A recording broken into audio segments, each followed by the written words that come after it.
So league matches. This, without a doubt, is one of two very important pieces that, well, personally, of course, I have a very biased about this because I love the competitive scene in Call of Duty. The league matches is something we've never seen or ever heard about in Call of Duty, and this is taking Call of Duty to a different level in my mind.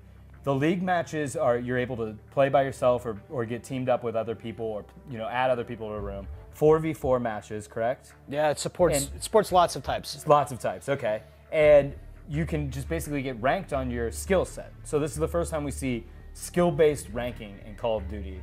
What compelled you to do that? So, we were really inspired by what we saw with Black Ops and the competitive and esports community. As you know, I got a chance to see you at a lot of these events, yep. Right? And when Black Ops made it onto the MLG circuit, and we drug ourselves out to those events, it really kind of was a huge source of inspiration for how we think about the game. And it impacts the game in lots of ways. Specifically, what you're asking about is what we call the league play feature. So a league is a combination of game rules and modes and maps, right? It's just like a playlist for all practical purposes. The big difference is that you're ranked on wins and losses, right? The pure competition of wins and losses. And it works basically like this. You go into league play. If you'd like to, you can form up with a team and be ranked as a team, but there are other leagues where you'll just be ranked individually, but can still play as a team. Yeah. You start playing, you get what we call placement matches, right? So you're playing the game, you play these placement matches. This helps us understand sort of where you are in the competitive landscape. That'll place you into division. There's 7 divisions, all the way from Iron all the way up to Pro. Yep. Right? We're trying to put you in a skill bracket of players, and then you're ranked within that skill bracket. Of players.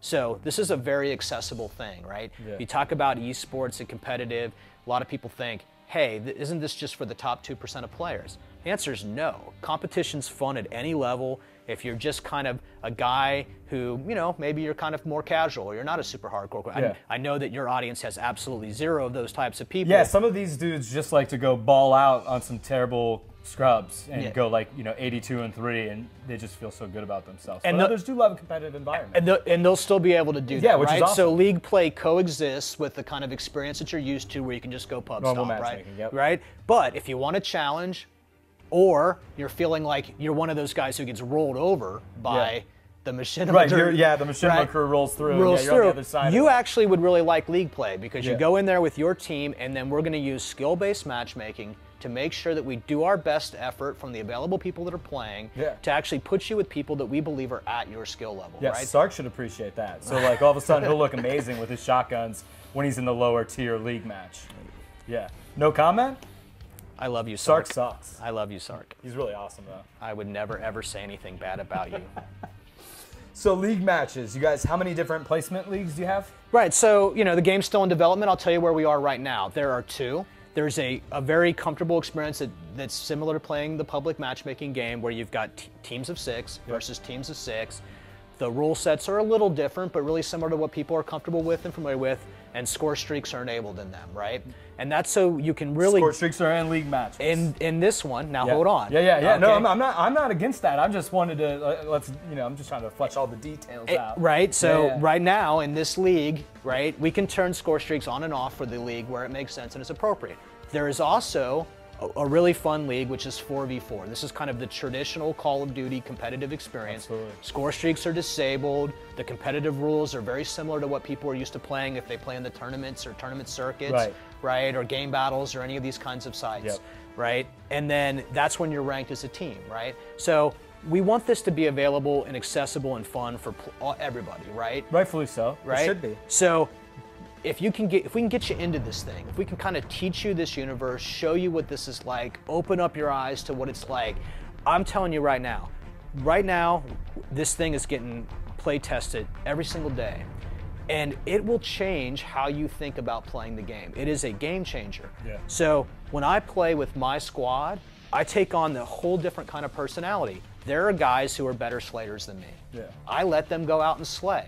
And I'm on defense. So you're picking up quad feeds with bolt action rifles. That is absolutely true. I'm just throwing that out there. I am Optic Vaughn. Yeah, so that must have been early on in the tuning of the league matches. You must have got an unfair placement there. I'm not. I refuse. I refuse to comment. Yeah. So when you're dealing with this, you are going to realize that when it really boils down to this purity of competition, this winning and losing, then you are going to work with that squad to win, and you will take on a role that you might not normally take on, or you'd want to take on when you're just playing in the public match. For sure. Competitive matches, you get into it. I mean, any game that's kind of adopted a rank-based kind of system where you're playing against other players that are within the same range as you, the matches just get intense. It just comes down to the wire. If it even team deathmatch, and it's only a couple kills, and the last minute, those are the games that end up being the most fun in public matches. So to see that now be able to happen more often because you're actually getting paired up accurately. This experience that and you're talking about right now, it's something that we need to show everybody, right? And the best way to do that is to put it directly in the game with the League Play feature. So the league match, that was obviously a lot of competitive stuff, and now you've seen league matches, I guess you could say competitive play, go into the live space, right? Live streaming, a lot of people are watching. This has kind of been an international phenomenon that's been happening, and 2 games have been a very big catalyst of this, League of Legends and StarCraft 2. I think a lot of other games haven't really sparked because there hasn't been the support features there for spectators to really enjoy what's happening in the game. You guys have invested a lot of time in this so that you can take on the role of being a shoutcaster, but get all the data to a viewer and the shoutcaster themselves. Is this motivated, obviously, by the success of what's happened in the live space, or did you really want to be able to showcase the competitive movement that you're doing with Black Ops 2? Yeah, I think it's actually a really important part of this, right? So if you're going to invest a lot of energy, time, and developing league play as a feature, we all know this because we're sports guys, right? If you have a sport, you also have to put a production around that support, right? You have to have what is any kind of football game without its TV broadcast, right? So, you yourself have done lots of shoutcasts, right? I have. So when I watch people do this activity, it was a huge thing for us to look at this and go, why don't we just make this part of the experience? Why isn't there a dedicated spectating mode that's actually good for just having people watch the game? Good for anybody at that point too. You don't have to necessarily be a person that's actually a shoutcaster. You can go back in and enjoy it if you just get the That's right. Yeah, in fact, you can go back through the theater and actually load it up in that kind of frame and window and see it. So this is really cool. So it's got a couple of key things that happens, right? So of course you're actually just spectating a player, but you've got this sort of display panel at the top that tells you which factions are in fighting, what the time limit is, sort of like what you'd see on the scoreboard of a sports game. Yeah. You also have the name and lights of the player that you're actually watching, right? Because if this was a football game, you'd have a guy with a jersey and a number on the back, right? Well, this is a first-person shooter. Where are you going to put the number? Where are you going to put the name of the player, right? So, name and lights is actually really important, right? That's a guy that you're watching. You want to follow your favorite players, right? So those are 2 of the kind of basics, but it goes well beyond that. We actually changed the map so you can see both sides of the battle when you're in this mode and viewing the battle. So you see not just the team that you're watching, but also the other team, right? That allows you to predict those engagements and figure out, hey, it's like a mini map too. Yeah, the action. I'm about to see these 2 guys collide. Then you can use that as kind of as a caster. Yeah. You'll be able to use this information to jump to a particular player, right? So you can constantly keep the action in motion. It's our way of doing like multiple cameras if this was a sport, right? Let's go to camera 3, meaning let's go ahead and pick this player.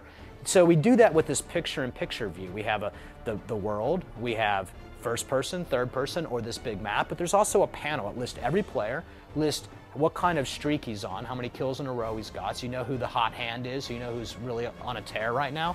That's usually a good guy to switch to. But you also know if he's on an objective, if he has a flag, if he's defusing a bomb. That's really important information. So we just make this information available to you as a caster so you can use it to show your viewers the best view of the game. And leagues will like it because you can take certain pieces out if you want to add your own lower thirds or your own whatever your scores. You guys have options to enable and disable different things in the HUD as well. Right. So we know this because we've seen these matches be casted before. There's a display panel option. It's right there. You can just scroll in and go, I actually want to see the perks of the player if perks were enabled. all the time, or I don't want to see them ever, right? Yeah. Or I want to see the obituaries or kill feed. I don't want to see them, right? So you have sort of control, and you can remove and add the elements of the HUD. Therefore, you can combine it with your own things. And all these features do work offline, right? I mean, you don't have to be connected to the internet to use this stuff. This is the best part about casting a game. You're literally just like a player in the team. So when you go into the pregame lobby, you got this. These guys will be on a team. These guys will be on a team, and these guys are on this casting team. Yeah. And you can have more than one. So the great part about it is too, you even have a better. So you can you obviously utilize it for the casting features that are set in there, but it's also just if you want to spectate matches in a game, it's a badass way of spectating too. It's absolutely a badass way. It's all informative. Right, and you can turn this off in a custom game. So if you don't want someone You just doing want this, standard spectator mode. right. So it's really important because you don't if you want to know who the guy is that's casting Yeah, to make sure he's absolutely. not got both guys on the Right, phone and right. like playing Yeah, them yeah. off each other. Yeah. So Just it's something that control. you can straight up disable in a Awesome. custom game. And what's the live streaming component? This has been very interesting. I think this is going to be, certainly innovative on the console at a whole nother level. You guys are actually planning on being able to push out a live stream from the console, no PC, nothing, just the console. And you can even do like a webcam, and you can push out a live stream. Yeah, what you're talking about is the live streaming feature. It's available in League Play, and then what you can do with this is just scroll down to it and enable it. And this is really important because if you've got all this energy into League Play, you've got all this energy into putting a casting experience around it, you also need a way to get it to everybody. Yeah. And what's the best way to get it to everybody than to actually just live stream it to the internet, right? So you need some things. You need some upstream bandwidth, of course. Of course, yeah, right? I mean, you have to be able to But accommodate that. what you don't need is a PC capture rig with Yeah, expensive cards right. and all that kind of stuff. It's built right into the game engine. And a couple questions about that. One, you'll do like some kind of broadband testing to make sure the upstream. Absolutely. We actually test your bandwidth when you start up the game. So look, if you don't meet the requirements necessary to It's not gonna stream, work. it'll tell you. Yeah, perfect. And is this going to be available to everybody in the league matches, or just certain qualified leagues? Yeah, we're still trying to figure out all the business side scale of this of it, thing sure, and the yeah, scale, absolutely. but here's what I would suspect would happen here. It'll be available, and then until there's so many people doing it where you just can't realistically have that kind of load. So it's something that we have to work out in the as we come to the finish line here. Yeah. But look, I think a lot of people are going to be able to live stream, and how we handle this is you need to have viewers in order to sort of activate it in the first place. That way you don't have a million people with nobody watching. They're watching themselves, one viewer in there. Well, Yeah. that's what I do. That's why, right. Find your channel in there. So game modes. Yes. Let's talk about game modes. Always an interesting conversation. Multi-team has already been revealed, which is pretty badass. Yeah. First time that you've been able to play up to 6 factions Yeah. in a match at the same Which time. is nuts, as far as like. So actually, just to go off that real quick is character customization. Of you would be able to. You kind of had a little bit of freedom in Black Ops, and you could take it a lot of different ways. Now that you have like 6 factions in multi-team, how much actual customization of the character can you do? Gonna get into a lot of that in September when I see you again. Okay, so multi-team, awesome game mode. Is there any kind of, did you shake it up at all with different game modes that you're adding in here? I know for one, you hear a lot from the Machinima crowd. I think just generally speaking, is War. I mean, everyone loves War. Nothing wrong with that. It was an amazing game mode. Is there a possibility we see War return? We're fans of War. We haven't made any announcement about Okay. that mode, but I would not rule that out. Okay, so at least you're very conscious and aware of it then. Yeah, man, painfully so. Painfully so. So multi-team, what inspired you guys to just do something that different as far as like bringing in so many factions into one kind of game mode? It just made sense, inspired by this kind of 2025 fiction that we have in the game, right? Multiplayer takes place exclusively in 2025. And when we looked at kind of the war of the future, it's like, you're not even sure. Like, there's so many people. When you play through the campaign game, you'll get a sense of, like, how this has kind of influenced what it means to have multi-team. It just makes sense for the kind of Cold War that we have. Who's fighting who? Yeah. Who are the good guys and the bad guys anymore, right? So it's something that I think we've always wanted to do and needed a good opportunity to figure it out. Black Ops 2 was the game for that. And I'm telling you, this thing's really interesting. Now, we like to play it like 3-on-3 versus 3 versus 3. Yeah. But you can play it all sorts of ways, up to the 18-player max. And what I think it does for the game is really gets those kind of small group tactics back in action. When a teammate goes down, that's a big deal in multi-team. Yeah, no, and I think it certainly makes you want to communicate more too, and there's a lot going on, so you actually have to really depend on your team. Yeah. When you have like a 6v6, I mean, it's fun, don't get me wrong, but there's just less communication that generally happens. But when you find yourself against, your team against, 12 other players or 15 other players, whatever it comes out to, there's a lot of targets that you have to deal with, a lot of threats, got to protect each other up.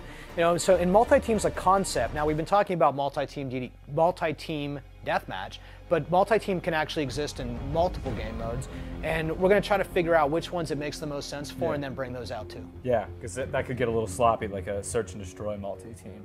Never know. That could get a little sloppy. Yeah, that could get a little sloppy. Another one that's... I really appreciate the concept of King of the Hill, where it's you got to hold down a point and you got to fight for it. And, Headquarters had some kind of, that gave me a little bit of that fulfillment. But Hardpoint has really taken that concept of King of the Hill and have done some interesting things with it. I think we've always been really into pushing action. Yeah. So when you have a single objective in the world, right, and everyone's kind of trying to pile onto that objective, then it's just super intense, right? Yeah. Now it's crazy intense in some cases, right? So Hardpoint takes this concept, and then we do something with it that we don't normally do.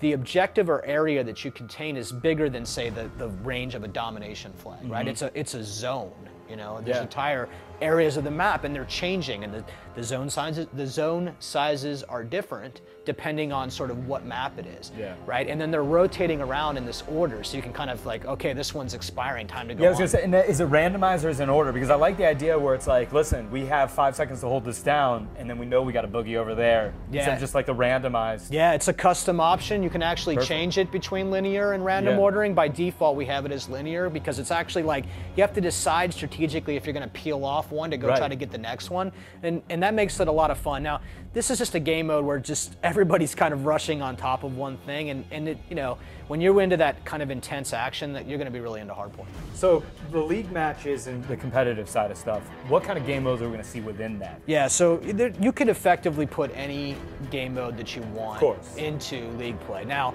it depends on the league. So in the 6v6 league that we're currently, sort of dialing in and trying to figure out what to call it, that one actually, there's actually team deathmatch in it. But in that 4v4 league, that's all those kind of classic competitive modes, right? That's CTF, that's search and destroy, that's domination. It's all those things that you'd expect out of that. But I'll tell you what we've done here that I think is really important thing to understand, right? If you're making league play, then you're trying to deal with the competitive playing field. Yeah. So some of these game modes in a pub scenario aren't actually round-based. And it's actually really important in a competitive scenario to have round-based games, so everybody gets a crack on equal sides of the map. Yeah. So we've actually done a couple of really important things.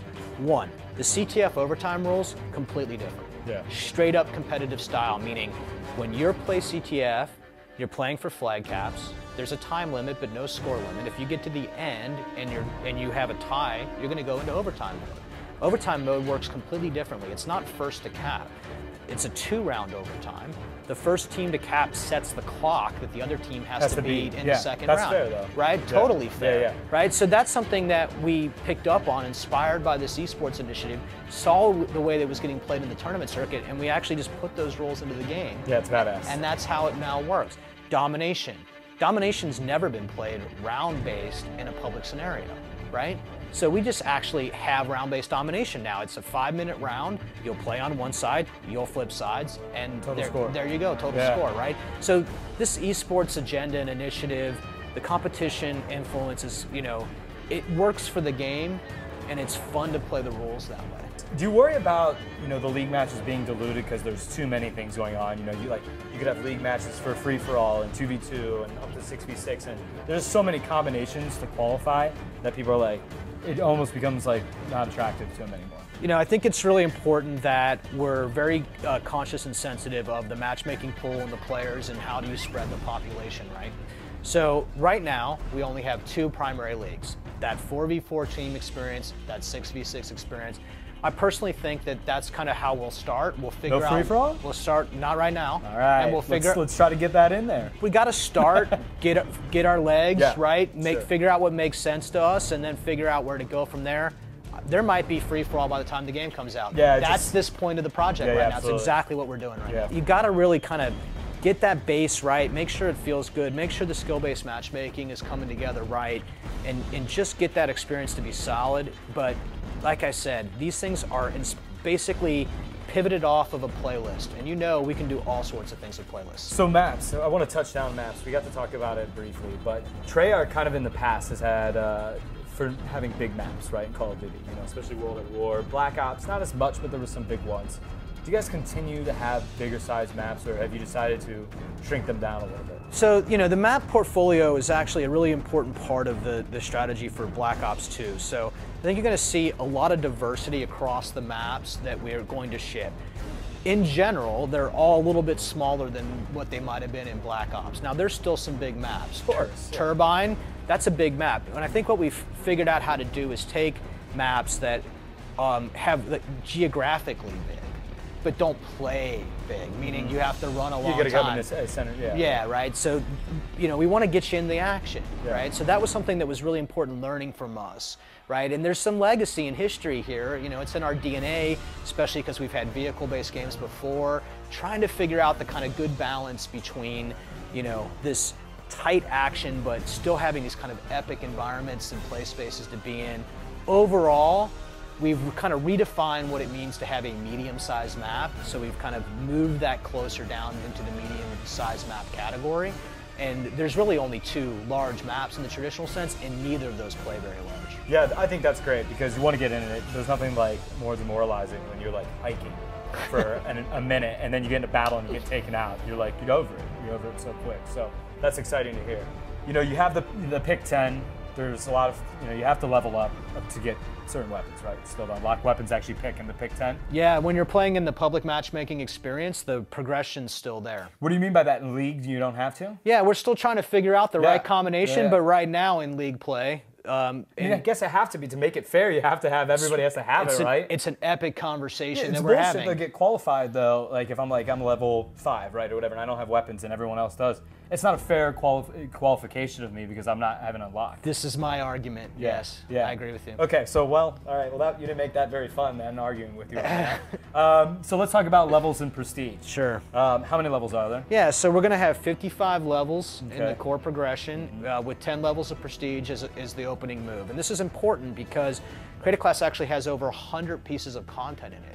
And there's 55 levels of Prestige. And the way that this works is that there are not COD points in Black Ops 2. Yeah. Now, we liked what COD points did for you in that it gives you this kind of control over your unlocking and ranking progression. So inspired by that idea, we say, here's an unlock token. We're going to give you one every time you level up. And then you can choose from a set of things that we've made available to you which stuff you want. Right. Yeah. So that's how that works. And I think that still kind of keeps that kind of tension and gives you something to look forward to. Yeah. I like the dangling carrot too. I personally like that. Yeah, it's important. And something that, you know, when we looked critically at what COD points did, you could effectively spend all your points and have most of the things you want by level 35. Yeah, I did that, and then there was like some things you're like, I'm gonna unlock it. Yeah. Now, but with over 100 pieces of content to unlock, plus we gate by major rank changes. So we don't give you everything every level. We're like, okay, you're now captain. Congratulations, Captain Fwiz. Here's 7 more things.